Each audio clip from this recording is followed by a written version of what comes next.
Bismillahirrahmanirrahim. Biz bu öten için ya misal öz oturup yaşayan yerlerimiz için ya bu öz Rusmanlığımız için zahmi olsak, biz yaralansak onun için hiç bizim teşvişimiz yok.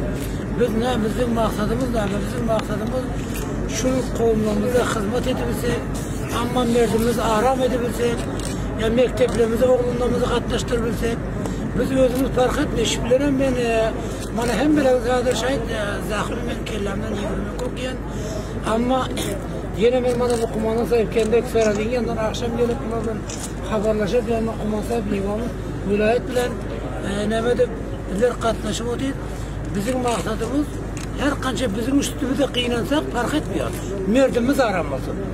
Merdimiz aranmasın. Onu hiç zahmi ya acele eten adam ölmüyor. Bu inhilapta var.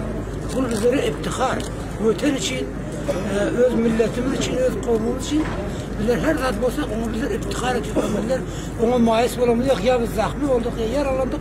O bizlerin gönlümüzde yok. Bizler hep başı canımızda şimdi nefesimiz olsa biz milletin hizmeti yani. Yani inşallah bu vali sahibinin bu gelişine bizler cida iftihar ediyoruz. Bizler bir garibana ulusuvarlığımız ya bir nadid olan nemelerde şunların vali sahip geliptir, bana kumanda sahip geliptir. Bunlar böyle gelip bizlerin bir halimizden haber alıp bizlerden bir müşkilatımız sonra bizlere sana ne mi oldu diye oturdu. Bu bizlere bir cihan minnettar iftihar ediyoruz bu gelişine. Yine hem bana bu merdimlerimiz bilelim, gepleştik, kovumlarımız, yaşlılarımız, kariyedarlarımız hepimiz bilelim. Gepleştik inşallah. Bana kumandan sahipleri diyor ki bir tolay urdu verecek ya, o rakam bu rakam. Buna bir kariyedarlara da vazife verelim. Ağla semini getirmeden bizlerin neferimize mahmut ederiz. İnşallah bu sayar bunun yaşarak azad etsin. Havalam 6 yıl, 7 yıldan beri ben şu orada bana bunu bir ikimiz geldik kumandan ve şöyle her kadın yetimi salamla geldik. Şu mantıkalar aram bulundu. Yine inşallah bana bulur ki bizlere bu vali sahibine meyla çık, kumandan sahibine meyla çıkarlar da dedik. Bizler amada. Yamana kumandan sahip ki liva gelen, bunları bizler Türkmen'e amada. Bizler hiç müşkilimiz yok. Her neredeki olsa bizler amada. Millet amada merdim. Bizim Taliban vuruştuğunda gel. Bunlar bizim gepimiz bile olsa. Bunlar uruşluk gerek geliyor. Bunlarda pirozluk yok, bunlarda ahir yok.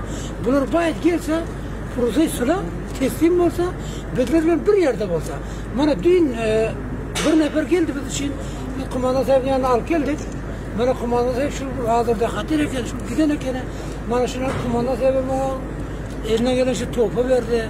Bana burada günahını bağışladı. Bana şurada geldi, başkalarına da ona vazife verdi. Arkalı gepleş, başkaları hem gelsin diye.